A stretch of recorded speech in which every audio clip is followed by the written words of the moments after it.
Welcome to another Brickright video. So Frazer and Finley. Frazer took the lead on this one because I was ill in the house with the flu, and this is his first driveway that he's actually done without Daddy. So I think he's done a really good job. Can't find any faults in it at all. All the cuts, everything, all the drainage is a really good job, and I'm actually proud of him for doing a good job. The best job you've ever done. Yeah.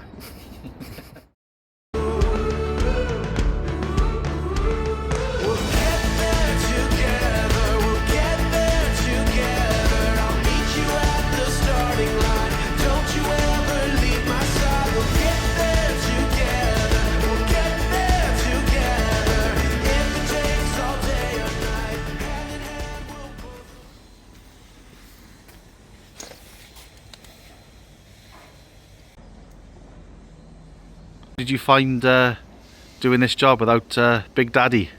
Good. I felt like I asked you a lot of questions over the text, but I had the answers to them, and they were right pretty much all the time. And yeah. With it. Pretty much knew what I was doing anyway. Well done. So confident enough now to do the next one? Yeah, man. I don't have to come back then, do I? No. Happy days. There we are. Then, mate. No, you and Finn done really well, and it's a really good job. So you can sign out. Draw that. What he meant to say was, please like, subscribe, and we'll see you on the next one. Okay, cheers. Ta-da.